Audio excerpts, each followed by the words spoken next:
사주 보다 보면 이런 질문 진짜 많아. 저 왜 이렇게 연애가 끊이질 않죠? 이상하게 사람들이 계속 들이대요.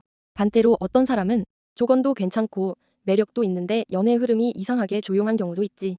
오늘은 명리학에서 말하는 이성은 강한 사주 탑2 이야기 해볼게. 실제로 어떤 사주가 사람을 끌어당기고 왜 어떤 사람은 연애 이슈가 끊이지 않는지, 그리고 이성운이 강한 대신 왜 피곤해지는 경우도 있는지까지 현실적으로 풀어볼게. 먼저 첫 번째, 도화살.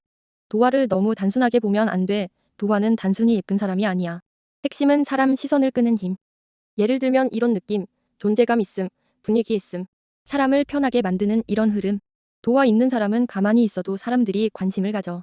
그래서 연애 안 하려고 해도 주변에서 자꾸 연결이 들어와. 특히 SNS 시대에는 도화 기운이 더 강하게 체감되는 경우가 많아. 사진 한 장 올렸는데 반응이 유독 좋다거나 사람들이 계속 댓글 달고 말 걸어오는 흐름. 이것도 도화 기운 작동하는 경우 많아. 근데 도화가 무조건 좋은 것만은 아니야. 왜냐면 사람 많이 붙는 만큼 감정 문제도 같이 들어오기 때문이야. 질투, 집착, 애매한 썸, 오해. 이런 흐름도 같이 따라오는 경우를 많이 봐. 특히 연애하면 상대방이 불안해하는 경우도 많아. 왜 이렇게 주변에 사람이 많아? 왜 다들 너 좋아하는 것 같아? 이런 말 듣는 경우도 많고 본인은 억울할 수도 있어. 근데 기운 자체가 그런 흐름으로 가는 경우가 있거든. 다음은 두 번째, 홍염살이야. 이건 도화랑 결이 완전히 달라. 도화가 대중적 인기라면 홍염은 감정 자극에 가까워. 쉽게 말하면 도화는 인기, 홍염은 설렘. 홍염 있는 사람들은 사람 감정을 건드리는 힘이 강해. 그래서 이런 반응이 많아. 왜 이렇게 묘하게 떨리지? 자꾸 생각난다. 홍염 강한 사람은 썸이 진짜 잘 생기는 경우가 많아. 근데 문제는 관계가 깔끔하게 안 끝나는 경우도 많다는 거야. 헤어졌는데 다시 연락 오고 잊은 줄 알았는데 갑자기 생각나고.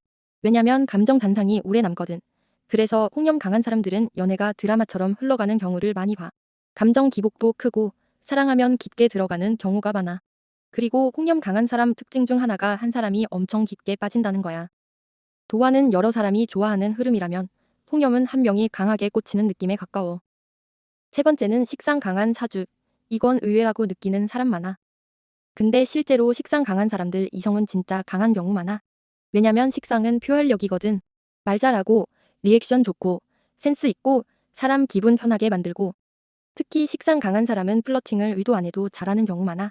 그냥 대화했는데 상대가 설레는 거야. 이런 사람들이 연애 시장에서는 진짜 강해. 왜냐면 사람은 결국 비나를 기분 좋게 해주는 사람한테 끌리거든. 근데 식상 강한 사람들은 인간관계 폭이 넓은 대신 감정 소비도 커지는 경우를 많이 봐. 너무 많은 관계를 동시에 관리하다가 지치는 흐름도 있어. 네 번째는 재성 강한 남자 사주. 남자 사주에서 재성은 이성운이랑 연결이 커. 특히 재성이 잘 발달된 남자는 이성 인연 자체가 계속 들어오는 경우를 많이 봐. 근데 여기서 중요한 건 재성이 강하다고 무조건 좋은 건 아니라는 거야. 왜냐면 재성이 너무 많으면 오히려 감정 문제가 복잡해질 수도 있거든. 그래서 재성은 균형이 중요해. 잘 쓰이면 책임감 있는 연애, 안정적인 관계, 현실감 있는 사랑으로 가는데, 과하면 욕심, 감정 소모, 관계 피로로 이어지는 경우를 많이 봐. 마지막 다섯 번째는 합이 많은 사주. 사주에 합이 많으면 기본적으로 사람과 잘 엮이는 흐름이 강해.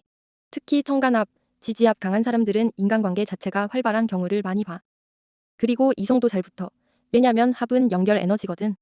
이런 사람 특징이 있어. 혼자 있는 시간 짧음, 자연스럽게 연애에 연결됨. 근데 단점도 있어. 끊어야 할 관계도 잘 못 끊는 경우를 많이 봐. 그래서 오래 끌리는 섬, 전 연인 재등장. 이런 흐름도 자주 나타나. 근데 여기서 진짜 중요한 이야기 하나 할게. 많은 사람들이 이성은 많으면 좋겠다 이렇게 생각하거든. 근데 실제 상담해보면 오히려 지쳐있는 경우도 진짜 많아. 왜냐면 사람 많이 붙는 만큼 감정 소모도 커지기 때문이야. 계속 오해받고 질투받고 감정 휘말리고 인간관계 피곤해지고, 특히 도화랑 홍염 같이 강하면 연애 자체가 너무 복잡해지는 경우도 많아. 그래서 명리학에서 진짜 중요한 건 몇 명이 좋아하느냐가 아니야. 누구를 만나느냐, 그리고 그 관계가 나를 안정시키느냐, 이게 더 중요해. 결국 이성운이라는 건 사람을 끌어당기는 힘이야. 근데 그 힘이 강하다고 해서 무조건 행복한 건 아니야. 중요한 건 그 관계를 어떻게 다루느냐. 사람은 많이 꼬이는데 정작 내 마음은 공허할 수도 있고, 반대로 인연은 적어도 좋은 사람 하나로 삶이 안정될 수도 있거든. 그래서 명리학에서는 단순 인기보다 관계의 균형을 더 중요하게 봐. 여러분은 어떤 유형에 가까운 것 같아? 사람은 많이 꼬이는데 오래 못 간다. 아니면 한 번 시작하면 깊게 간다. 댓글로 남겨줘.